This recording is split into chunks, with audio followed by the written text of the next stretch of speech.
சொல்ல முடியாது, தேசத்தின் முதன்மையான கட்சி சொல்ல முடியாதுன்றதெல்லாம் தாண்டி உலகின் அதிக மக்கள் தொகை கொண்ட ஒரு கட்சி இருக்கிறது என்றால் அது பாரதிய ஜனதா கட்சி.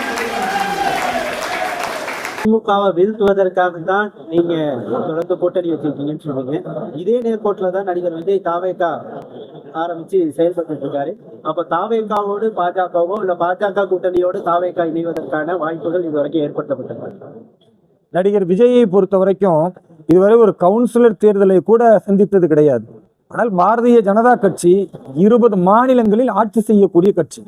பாரதிய ஜனதா கட்சியின் உறுப்பினர் தான் இன்றைக்கு நாட்டை ஆளக்கூடிய நாயகனாக நரேந்திர மோடி அவர்கள் இருக்கிறார்.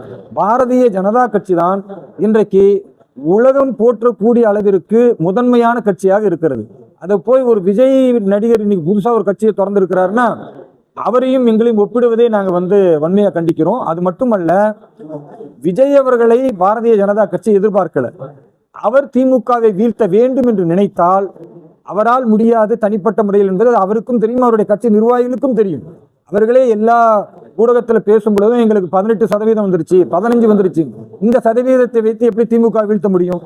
ஓட்டுகளை பிரிக்க முடியுமே தவிர திமுக வருவதற்கு மறைமுகமாக உதவி செய்ய முடியுமே தவிர வீழ்த்த வேண்டும் என்றால் அதற்கு வலிமையான அனைத்து இந்திய அண்ணா திராவிட முன்னேற்ற கழகமும் பாரதிய ஜனதா கட்சியும் இருக்கிற கூட்டணியில் அவர் இணைய வேண்டும்.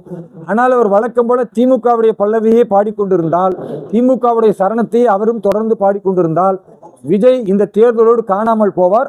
கமலஹாசனுக்கு என்ன நிலை ஏற்பட்டதோ அதே நிலை விஜய்க்கும் ஏற்பட்டு அடுத்து வரக்கூடிய பாராளுமன்ற தேர்தலில் நிச்சயமாக விஜய் அவர்களுக்கு திமுக ஒரு MP சீட்டை கொடுக்கும் என்று நான் எதிர்பார்க்கிறேன்.